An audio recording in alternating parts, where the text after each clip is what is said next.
Okay, we're going to go ahead and get started here. Thank you everyone for joining today's webinar. I'll be reviewing the Roseville Advanced Home Program, also known as RAHP.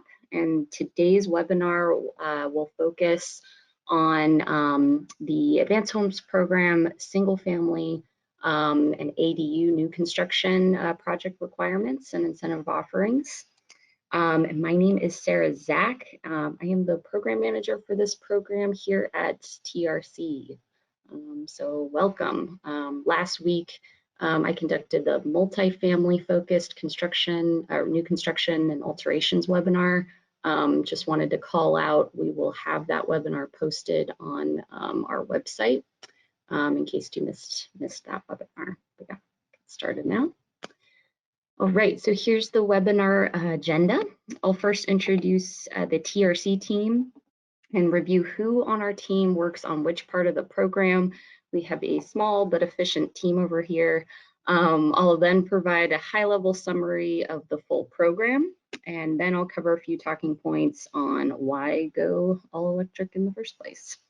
After that's covered, I'll review the building type definitions. So for example, single family versus duplexes, et cetera, what all those definitions are. And then I'll review the incentive tables that show the breakdown of incentives offered for new construction single family homes, and then ADUs. After the incentive table review, I'll review the program requirements for building all electric new construction within this program, as well as the project stages and program process for RAHP specifically. I'll conclude the presentation with a slide that covers program-specific resources available, our contact information, and then I think we're going to have a good chunk of time at the end for some Q&A. Roles and contacts within this program are as follows. Roseville Electric Utility is the program administrator, and this program is sponsored by them, and they are the source of incentives for this program. So they're the ones responsible for issuing the checks for incentives once the projects are complete. TRC Companies is the program implementers. We here at TRC, so we implement the program on behalf of Roseville Electric Utility. We're responsible for fielding all program-related inquiries, reviewing project submittal packages, enrolling projects, and verifying projects once they are complete. And then we also submit complete projects for payment to Roseville Electric Utility. Myself and Gabby Cruz, who's also on the call, work on program administration related tasks, which include reviewing the program process with prospective participants. So we may have talked to some of you about the program over the phone or at events. So glad you can make it today. We also review project submittal packages and create commitment documents. And commitment documents include the project's incentive reservation letter, which officially enrolls the project within the program. Mara Cardenas is our technical manager. She's also on the call. And she oversees the plan review process and she's really our in-house expert on code requirements. And I'll review the plan review process in more detail later in the presentation. Myra Vega and Nick Dunphy act as like technical advisors, and they assist builders and contractors interested in applying for the central heat pump water heater design stipend bonus. So that's for multifamily alterations. So just, yeah, they're kind of high level technical advisors that we might bring into calls if you have specific questions on how to build all electric. Last but not least is my colleague Wendy Young, who is our in-house HERS registry expert, and she's responsible for submitting incentive payments for closed projects to Roseville Electric Utility after projects are verified and complete. So you know, you may be interfacing with her, you know, towards the when your projects are ready to or are closing out. Okay, so this all electric iteration of RAHP will span from 2023 through 2025. However, we will consider and have considered enrolling projects that complete construction this year if the projects meet program requirements, and we can review those projects on a case-by-case basis. Eligible projects must receive distribution from Roseville Electric Utility. That's a must. The program offers incentives for both new construction and multifamily alteration projects. Yeah, so new construction can be single family. So custom and production homes are okay, duplexes, townhomes. I'll get into all those definitions very soon. And just want to call it again, only multifamily buildings qualify for alteration incentives. But Roseville Electric does have a lot of incentives and rebates available for single family alteration projects. So I'll review their website at the end of this presentation and just call that out.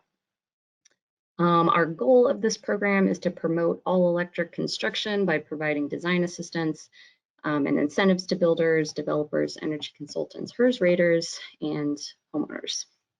So we're really excited to roll out this new iteration of the program that's focusing on all electric. Okay, so why go all electric? So we wanted to review a few of these points today. So first, for example, there are studies that show there's reduced construction costs by bypassing gas hookups and meters on the site. Another benefit is the permitting process is a lot easier since you only have to submit permits through one utility. Another benefit is there's no need to install carbon monoxide monitors, so just less steps in the construction process there. All electric homes have a lot of benefit to residents, so it's better for people's health, definitely, since electrical appliances reduce the chance of exposure to toxins like carbon monoxide that are emitted through gas stoves and gas appliances. Induction cooking has a lot of benefits to its occupants, and it's safer. And once you remove the cookware from the stovetop, the heating stops on those surfaces. So you might have seen videos of folks cooking. There's a lot on YouTube just kind of demonstrating how it's a lot safer for the occupants in the home. Electrical equipment such as heat pump, water heaters, they don't require as much upkeep from maintenance managers, so like gas boilers. So there's a reduction in operating expenses. So same to single family home occupants. There's going to be less upkeep, less chance for the breakdown of those appliances. And the last point I'll mention here is a benefit. Residents do have the chance for additional energy savings while using smart thermostats. So as we know, one example here is you can set the smart thermostat or the software can learn the occupant's behavior at the home and adjust the temperature of the home accordingly depending on their behavior. That is a big benefit. All right, so now I'll review the details of RAHP's new construction pathways, so focusing on single family and ADU new construction. Okay, so we have a few building type definitions, so just want to make sure these are covered. So a single family home, it's defined as a detached, single or multiple story structure consisting of one dwelling unit, not attached to another building. A duplex is a structure consisting of two dwelling units. And I'll also note our energy modeling requirements here, since that's a part of our plan review process, is we do review energy models generated by HERS raters. So duplexes must be modeled as two separate units. A townhome is a single family dwelling unit constructed in a group of 3 or more attached units, in which each unit extends from the foundation to the roof with open space and at least 2 sides. So each unit in a townhome must be modeled as individual separate units. And accessory dwelling units, or ADUs, are smaller independent residential dwelling units, and they're located on the same lot as a standalone single-family home. And ADUs include conversion of existing attached space, a new attached building, or a conversion of an existing detached space. Projects submitting an ADU in this program must submit 2 energy models, so one for the main home, one model for the main home, and one for the ADU. And ADUs that are not registered as an ADU or JADU with the permitting authority are not eligible for this incentive. So I want to call that out. And a JADU is just a junior ADU, and those have no more than 500 square feet.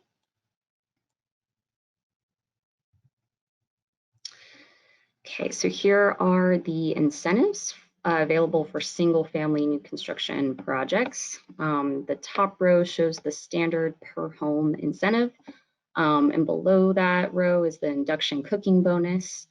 And incentive amounts, you'll see here, are determined by the incentive rate in which the home is completed, and the builder submits the incentive request form. So that determines the incentives awarded. And you will see that the incentives do decrease year by year. So the reason behind that is encouraging early adopters for building all electric. Same as before, so these are the ADU specific new construction incentives. So the top row is the standard per home base incentive, and ADUs are also eligible for induction cooking, the induction cooking bonus. And incentive amounts are determined by the year in which the home is completed.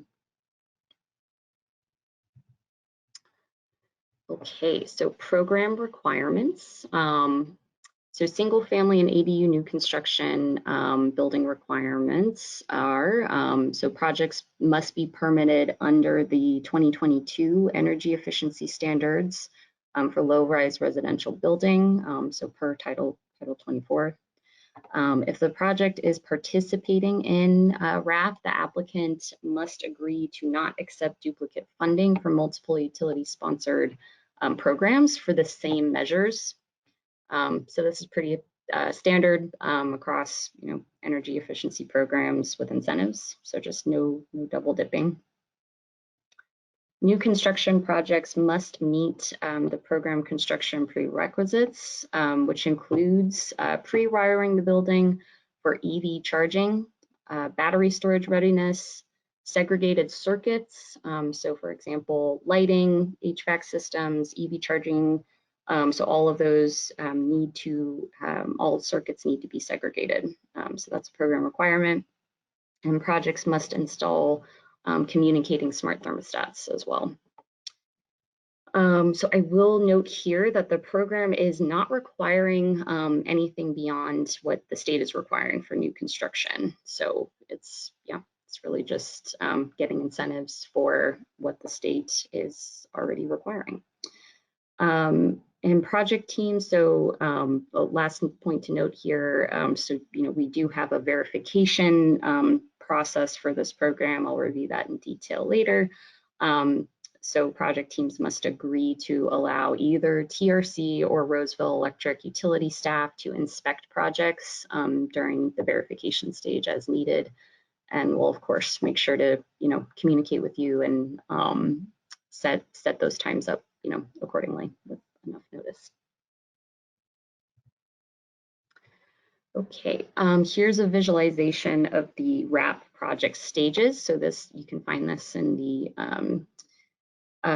the program manual. And so for new construction, first project must submit a complete project submittal package. And I'll review the submittal package document list in the next slide. But once the project submittal package is complete, your program representative, so just to call that out, it will be either myself or Gabby, will submit it internally to our plan review team. And after the plans and energy models are reviewed and deemed that they meet program eligibility, your RAHP program representative will issue a letter that officially reserves incentives. And from that point, the project is then deemed like committed within the program. So incentives are reserved.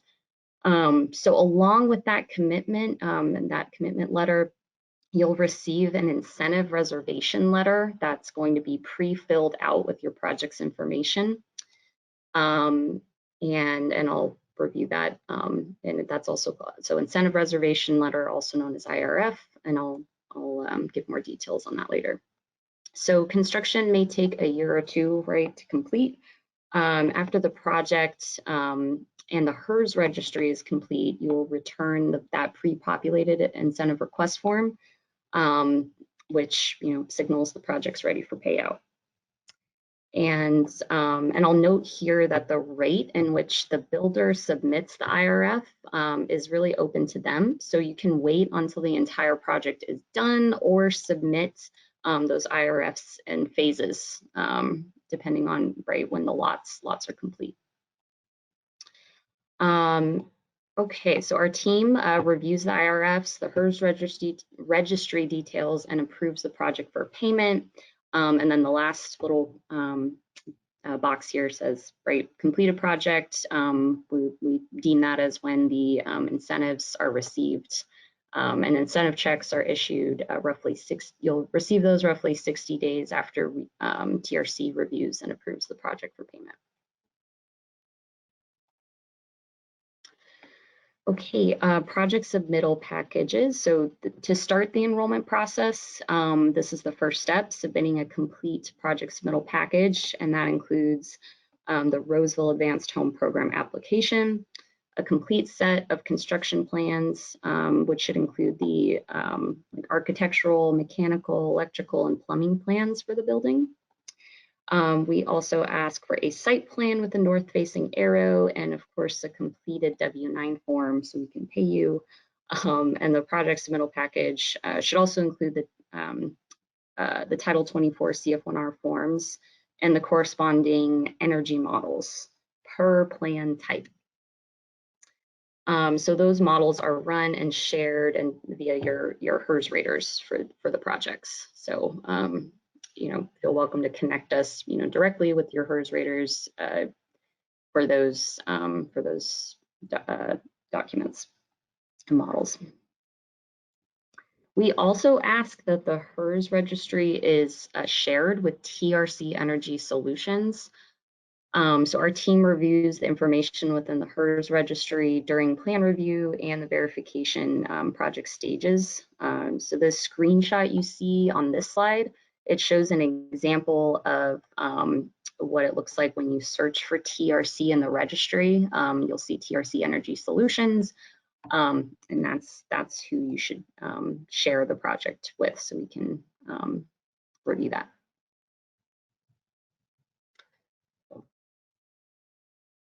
Okay, verification process. So once the project construction is complete, the applicant should ensure the HERS registry is also complete as well.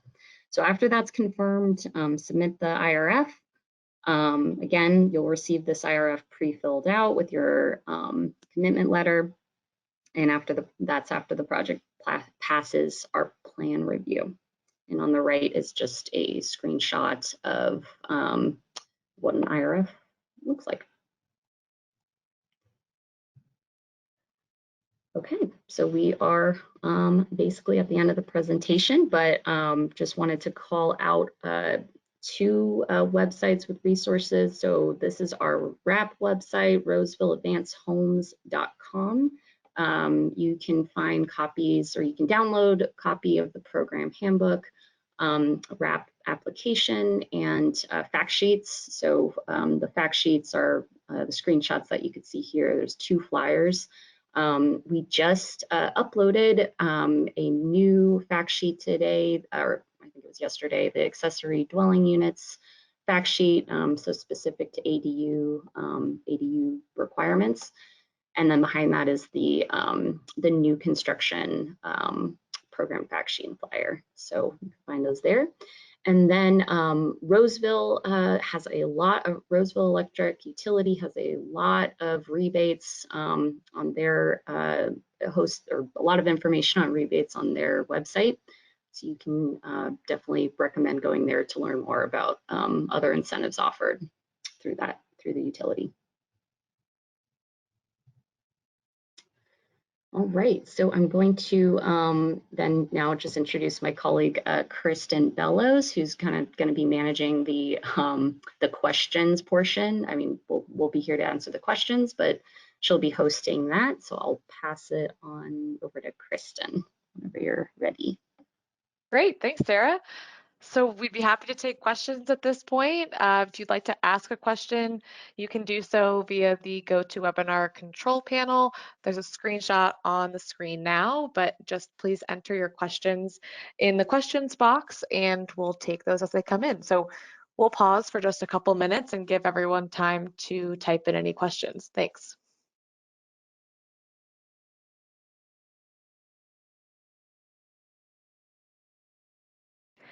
Okay, we have a question regarding heat pump water heaters. Are there incentives that are given to systems with faster recovery times versus other systems? Is that something, Sarah, you'd like to answer, or maybe pull in Mara for help on that question? Yeah, I think I can handle this. There are no like additional incentives depending on, I think, what was it, the system types or the like efficiency ratings for any heat pump water heater systems at this time. So we're really just incentivizing, yeah, installing heat pump water heaters. Great, thanks, Sarah. Our next question is, if a project enrolls in 2023, how long does their project incentive reservation last? Yeah, good question. So then the incentive reservation is determined based on when the project is estimated to complete. So if you, so within the application, there's a section for indicating the estimated construction start date and the construction end date. So you'll want that to be, as accurate of a timeline as possible. We understand there might be delays in construction completion, but really, as long as it completes within the year you indicate it's estimated to complete, the incentive reservation will be reserved for that amount of time. So if it's enrolled in 2023, but you estimate it will complete in 2024, will indicate in the incentive reservation letter reserved through end of 2024. Let me know if there's any follow-up questions to that. Great, thanks, Sarah. Next question, are there any incentive maximums per builder? No, there are not. All right, thank you. All right, we'll wait just another minute or so and see if any other questions come in.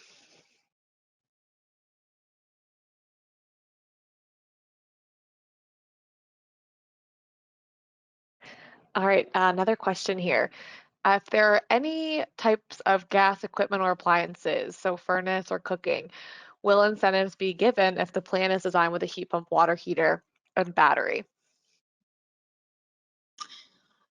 So in order to qualify for incentives for this program, the project cannot have any gas hookups. So any gas connection to the actual residential units. So it would not qualify if there was like a gas oven that was installed or indicated within the construction plans. We do have some instances where I guess for multifamily units, or maybe if there's townhome project where there's a clubhouse with like a gas barbecue, that would still qualify since the gas is not being hooked up to the units themselves. But yeah, units cannot have any gas for this program. Thank you. Hey, Sarah. This is Myra. Can you guys Yes, hear hey, me? Matt. Yes. Yeah, I just want to clarify or summarize what you said. The minimum requirements to qualify for this program are to go with an all-electric design. And then, of course, as Sarah showed, we offer additional incentives for on top of the all-electric design, including things like induction and yeah. So just wanted to reiterate that. Thanks, Myra. Appreciate it.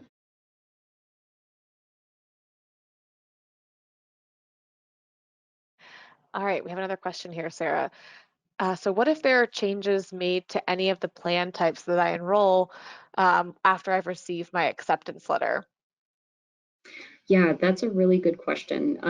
So we do require you to kind of be in communication with us. And I think at that point, your plan reviewer assigned to just let us know if there are changes to the plans. And so we will have to re-review any construction plans or models that change. Um, and we'll have to reissue, I believe, reissue the incentive reservation letter after the updated plans are issued, or it might depend if we have to reissue them or not. If the plans that are updated affect the incentives. So yeah, just let us know and submit any updates to us as they come. Let me know if Mara or Myra, you wanted to add on to that. Yeah, I was just going to add on that everything you said, Sarah, is correct. If after you've enrolled in the program, you have any changes in your plans, you need to let us know because it might affect your eligibility, it might affect your incentive. If it's something like the square footage is a little bit different, we still ask that you submit that to us so we can see how that affects the performance of your building. But it may or may not require a new acceptance letter. If you're switching out, if you decide to not go all electric and replace some of your equipment with gas equipment, for example, that's automatically going to disqualify you from the program. And there might be a chance that we do QA/QC visits. So, we would catch those changes even if you don't share the plans with us if we go out to your site. So it just depends. I know that there's a variety of changes from, like I said, small changes in square footage to changing out equipment. So please just let us know and we'll work with you and try to keep you in the program. Thanks, Myra. I would definitely add to that if there's any change in the amount of units that you're enrolling, the lot numbers increase or decrease. That's something that we should also be made aware of just so that we know the total amount of your incentive is accurate.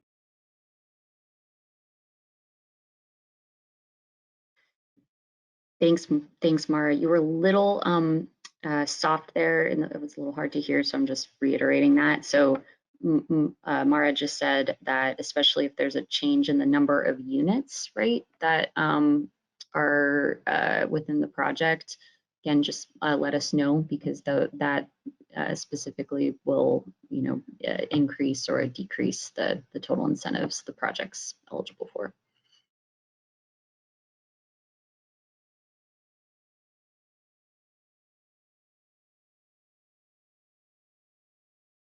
All right, I don't see any other questions at this point, Sarah, so I think we can go ahead to the last slide.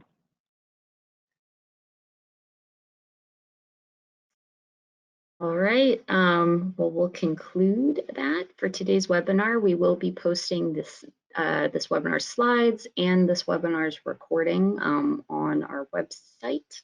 Yeah, so just wanted to put up our contact information, my contact information up at the top, and my colleague Gabby Cruz. So please feel welcome to reach out to us with any additional questions. And then we have our general residential new construction or RNC email at the bottom for any general inquiries there. So thank you all for your time. really excited to kick off this program that incentivizes all electric construction. So yeah, looking forward to working with all of you. And Sarah, I just Yes. wanted to add, Yep. if any of the anyone on the call today has a project, it's not all electric, but they're interested in the program, we can work with you on providing some recommendations on how you can meet code with an all-electric design and have it be cost effective. So don't hesitate to reach out to us if you have some questions. Part of our services is to work with you directly to help you get to an all-electric design and qualify for these incentives. Great. Thanks, Myra. Thanks for adding that on. Yep. We're here. All right. Well, have a great rest of your day and a restful weekend. Bye-bye. Thank you.